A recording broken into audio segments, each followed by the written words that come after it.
ボンジュール。前回に引き続き、セーヌ川の源流に聖火リレーがやってきた時のことをお伝えいたします。この歴史的瞬間に立ち会うために、私はマリジャンヌとジャッキーが暮らす源流の家に滞在しました。前回の動画をまだご覧になっていない方は、どうぞそちらも合わせてご覧ください。今日は聖火リレーの前日の朝の様子からスタートします。マリジャンヌの運転でサンセーヌ・ラベイ村に行きます。ここで週に1回マルシェが開かれているのだそうです。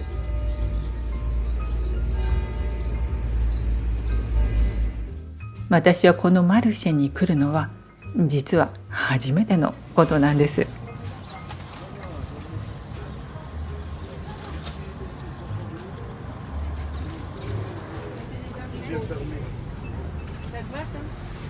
マリジャンヌはまずジャッキーに頼まれたものを買っています。彼の仲間たちの明日のおやつを調達しています。マルシェというのは地元の人々の交流の場ですね。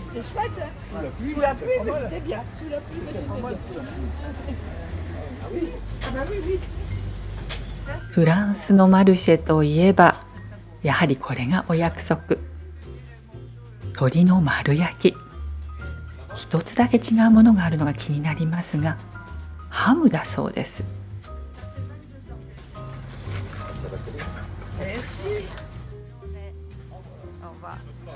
ここではヤギのチーズを売っています。すぐ近くの村で作られているチーズです。マリジャンヌはフレッシュチーズを一つ買いました。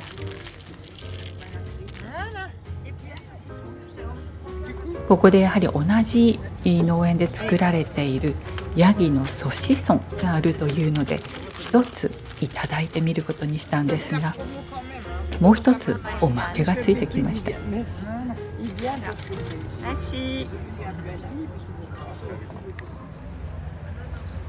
買い物完了。源流に戻ります。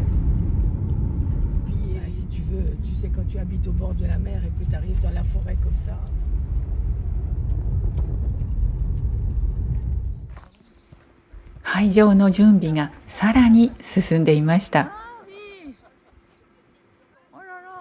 パリオリンピックとコートドール県の旗をつなげた綱が聖火リレーのコース全体に張り巡らされています。女神様の祠もこの旗で飾られていました。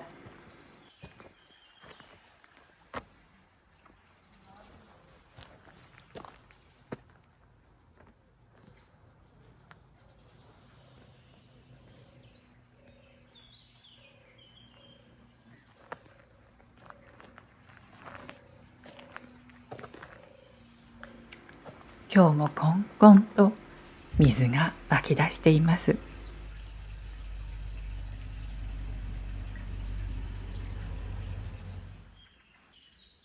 私は今日も長靴履きなのでせせらぎに降りてみます。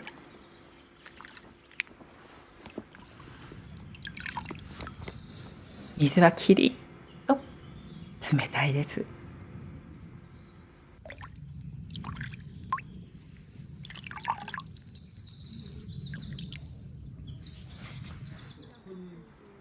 この橋はセーヌ川に架かる第1番目の橋。マリジャンヌのお父さんポール・ラマルシュさんの名前がついています。その後ろがフランソワさんが撮影した写真の展覧会場です。セーヌのほとりに暮らす人たちを撮影したもので、私の写真もその4番目にありました。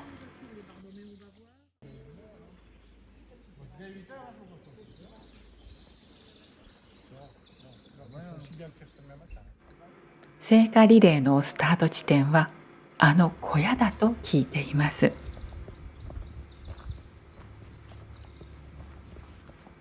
私はこの小屋の中を見たことがありません。扉がもしかしたら開いていたりするかしらと思ったんですが、今日も閉まっていました。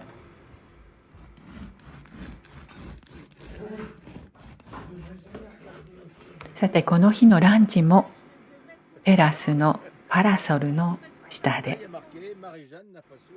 この場所から女神様がいる祠が遠くにですけど真正面に臨めます。実はこの日のメインディッシュ、昨日ジャン・ジャックさんが持ってきてくれたキノコでパスタを作ったんですが、写真を撮るのを忘れてしまいました。というわけで、このチーズプレートをご覧に入れます。右上にあるのが先ほどマルシェで買ってきたシェブルチーズです。デザートはフルーツ。この家の庭で採れたフランボワーズもありました。午後、この家のもう一人の招待客であるエルヴェも到着し、みんなで一緒に森を歩くことにしました。エルヴェはパリで仕事しているお役人さんなんですが、実はドゥルイド教の祭司でもあるんです。ドゥルイドはケルト文化と深く関係があるようですが、エルヴェはこのセーヌの源流の自然の中で儀式を行ったりしています。この方がエルヴェ。マリジャヌとジャッキーが森のこの場所に私たちを連れてきてくれたのは、古代の集落というか村の跡が見られるからなんです。この石、これは村の両側にあったいわゆる村の門のようなものだそうです。この地方独特の穴の開いた石、この穴がどうやってできたかジャッキーが説明してくれました。もともとこれは海底に堆積した地層の一部で貝を含んでいたのだそうです。長い年月をかけてその貝は消え去り、この穴だけが残ったのだとか。悠久の時の蓄積を感じますね。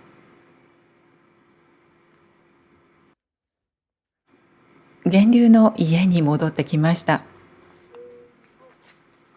以前このチャンネルでもご紹介しましたが、マリジャヌとジャッキーは家の一部を簡易宿泊施設にしています。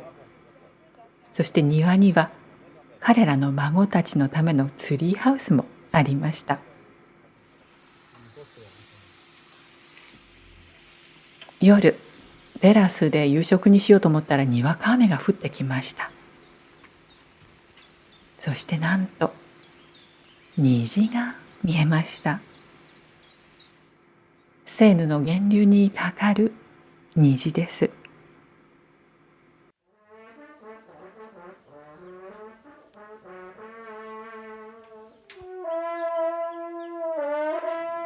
ジャッキーが狩猟用ホルンを吹き始めました。マリジャヌはといえば、畑で採れたズッキーニを料理してくれています。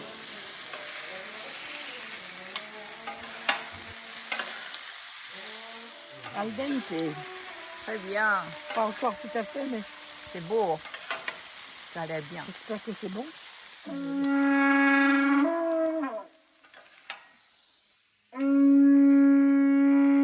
今度はエルヴェが角笛を吹き始めました。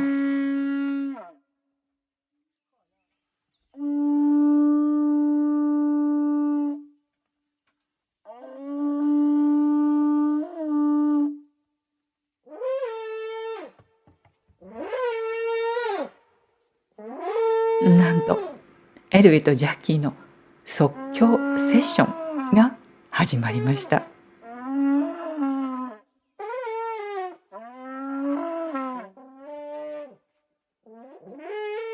これだけでは終わりませんでした。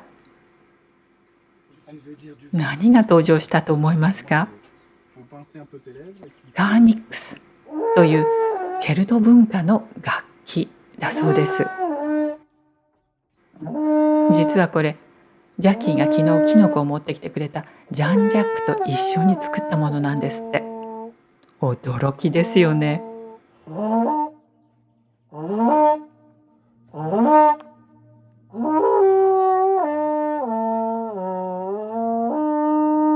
はい、この昔の音色が源流の森にこだましています。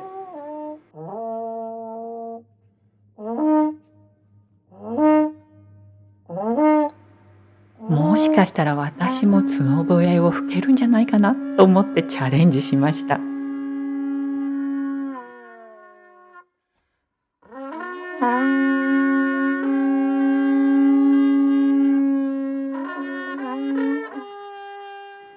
お腹の底からありったけの息を吹き出す感じ。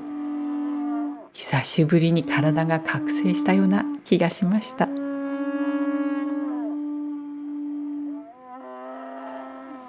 いよいよ聖火がやってくる日です。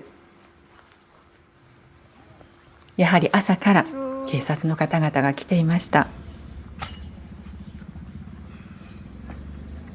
さらに会場の準備が進んでいます。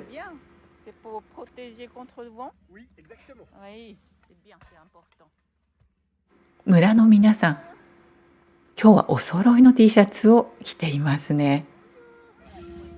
ここにソース製の村のエンブレム、そしてここにはパリ市の紋章とオリンピックのロゴが入っていました。村長さんのソフィーさんもいらっしゃいました。そして朝から働き者のジャッキ。なるほど、聖火を見る特等席というわけですね。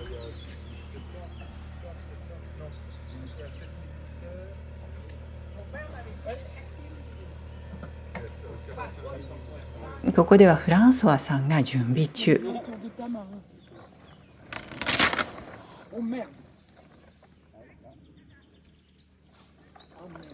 おやおや。ポール・ラマルシュ橋からの眺め。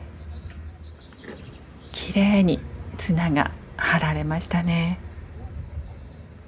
午後からこの道が通行止めになるので、午前中のうちに何とか準備を終わらせようと皆さん頑張ってます。そして台所ではマリジャンヌが昼食の準備を始めていました。森で採れたキノコをソテーしています。味の決め手は塩と鴨の油、そこにニンニクを少々。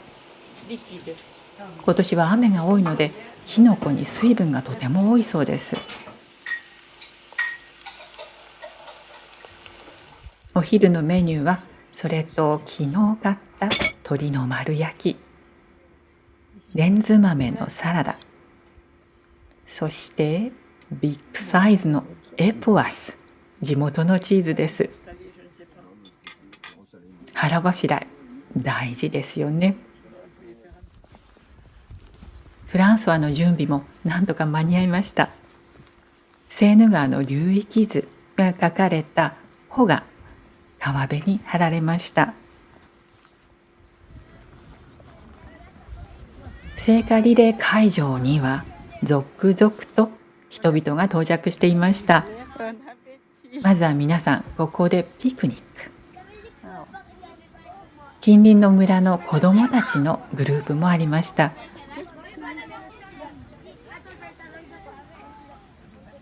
Bon appétit.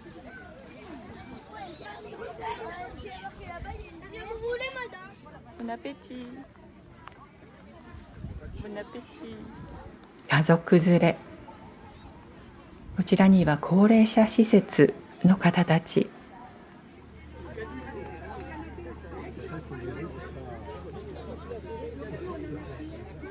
Bonjour. C'est la préparation de drapeau? Oui. Et vous savez pourquoi? Je sais Parce pas. que j'ai été voir le Cirque du Soleil et j'ai pris cette idée Ah oui. avec les ombrelles. Voilà. Très Et bien. c'est les enfants du centre qui ont fait. Ah oui.なるほど、いいアイデアですね。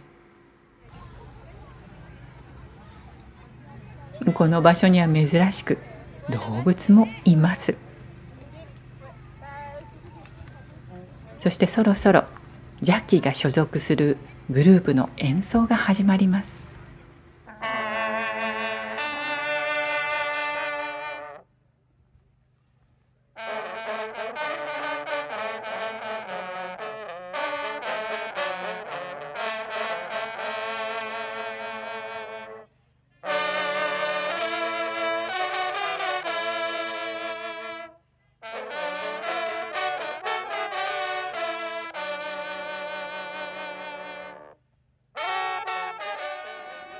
祠の後ろ側のスペースは子どもたちのためのスポーツ広場になっていました。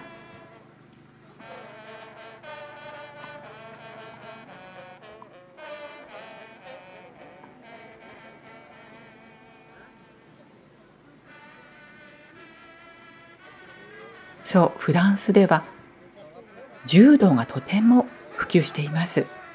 これはおそらく日本以上ではないかなと思います。柔道経験のある子どもたち、ご覧の通り女の子も多いんですよね。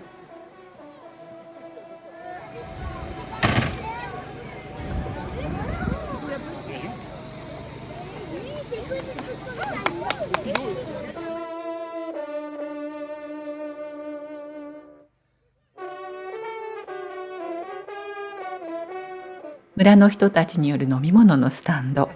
Coca-Cola et super. Bière. Une bière aussi. Une bière. ビールのグラスにはパリオリンピックのロゴが入っていました。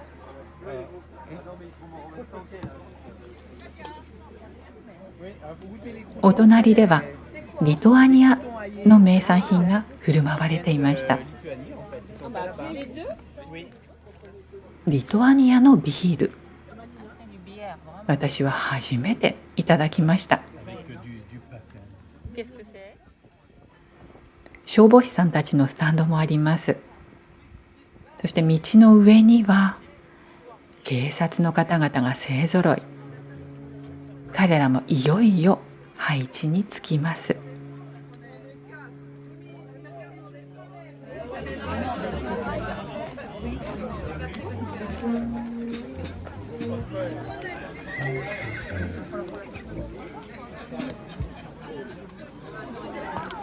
なるほど。先ほどのポニーはこうやって子どもたちが乗るためだったんですね。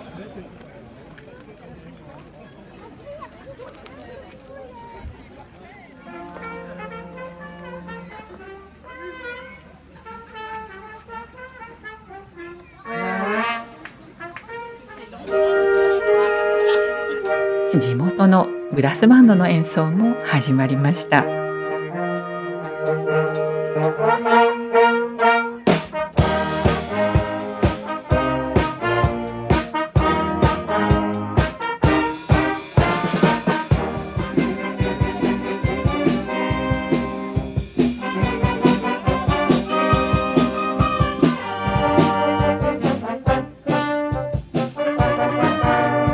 このグループの子どもたちは森を歩いてここまで来たんですって。盛りだくさんの一日ですね。そう、セーヌ源流域のガイドツアーもありました。そうこうしているうちに上の道にたくさんの警察車両が到着しました。いよいよその時が近づいてきている感じです。聖火リレーのスタッフがやってきました。聖火を持つ人は誰なのかギリギリまで発表されなかったんですが、どうやら地元の女性2人が選ばれていたようです。聖火リレースタッフの方々にとってもこの場所を訪れるのはおそらく初めてのことなんじゃないかしら。あの小さな小屋の前でスタンバイ始まります。私がよそ見をしている間になんと聖火リレーはスタートしていました。15時17分と予定されていたのに、それよりも数分早いスタートでした。私が陣取ったのは源流の家も見える場所。草むらになっているのは考古学発掘のエリアです。ピクニックスペースを聖火がゆっくりと通っていきます。聖火リレーというと私はてっきり走るものとばかり思っていましたけれど、ゆっくりと歩いています。なんて言ったってこの聖火リレールートはとっても短い特別な場所です。ところでここを聖火が通ることになったのはパリ市長のアンヌ・イダルゴさんの思い出があったからのようです。当初ここは聖火リレーのコースには入っていなかったのですが、コートドールペンを通るならぜひセーヌの源流もと彼女が強く希望したことで実現したそうです。というのも彼の息子さんは2021年にセーヌの全流域を泳ぎ切るというチャレンジをしました。その出発点がここ。その時イダルゴさんはチャレンジャーの母親として出発を見守り、前夜にはマリジャンヌとジャッキーの家に泊まったのです。そんな経験があったからこそパリ市長はこの地に寄せる思いを強くしたのではないかなと思います。聖火が源流の女神様の祠まで到着しました。ここで聖火リレーです。最初のランナーはディジョンの女性アレクサンヌさん、2番目の女性はサンセヌ・ラベイ村に住むエマさん。エマさんのお父さんは消防隊長と聞きました。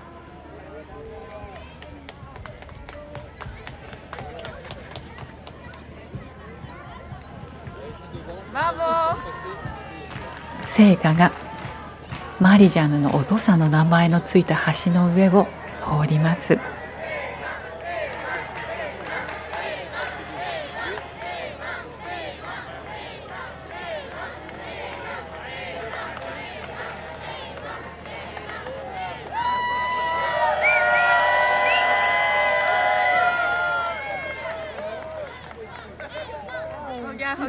Il doit être content. Très bien, ça va? Oui, oui, ça va.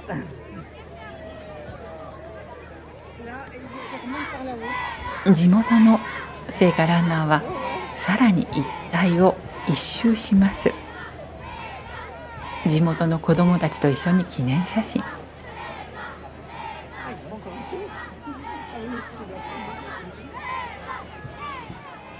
そしてもう一度女神様の前で記念写真。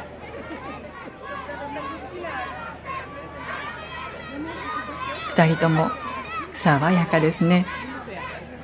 とってもいい笑顔。エマさんはおそらくご両親と一緒に写真を撮ってるんでしょうね。お母さんも消防士さんなのかな。この後パリ市が主催する展覧会のお披露目会がありました。まずは村長さんのスピーチ。Pour vous le savez que nous sommes une grosse commune, Sources-Seine forcément, 65 habitants. Je pense que dans tous les immeubles, la ville de Paris qui au 19e siècle a acheté tous ces terrains, a fait construire ce parc par le même architecte que les buttes Chaumont. Donc là, on est vraiment à Paris. 続いてパリ市長の右腕ピエール・ラバダンさん。Bonjour à toutes et à tous, merci d'être avec nous aujourd'hui. Effectivement, au nom de la maire de Paris, je suis très heureux et très fier d'être là avec vous aujourd'hui pour plusieurs raisons. Je vais saluer d'abord pour plein de raisons. D'abord, vous savez que ici naît la Seine qui est un peu la star des Jeux. La star parce qu'on va faire la cérémonie d'ouverture sur la Seine, parce qu'il va y avoir des épreuves dans la Seine et qu'on a pour entretenir ce joli site que moi je découvre pour la première fois. Et voilà, c'est assez émouvant d'être là. Nous, il y a beaucoup de gens qui ne voient que la Seine, que sous l'angle du passage dans Paris, qui est un tout petit morceau de ce qu'est la Seine entre ici et Le Havre. Mais voilà, la Seine, c'est une longue histoire. 聖火リレーのスタッフが去った後も、ラバダンさんは残って源流域をじっくりと見て回りました。かつてラグビーのナショナルチームで活躍した彼、現在パリ市の助役としてとても重要な仕事をしています。担当分野はスポーツ、オリンピック、そしてセーヌなのです。聖火リレーの翌朝、セーヌの源流は再びいつもの静けさを取り戻していました。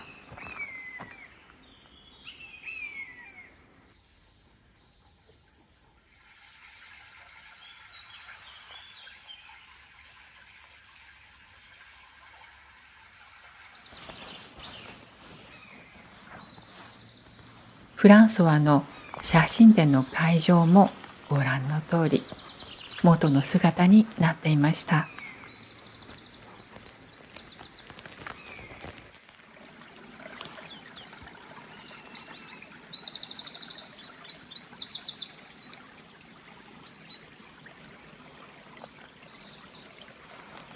水音と鳥の声だけの世界です。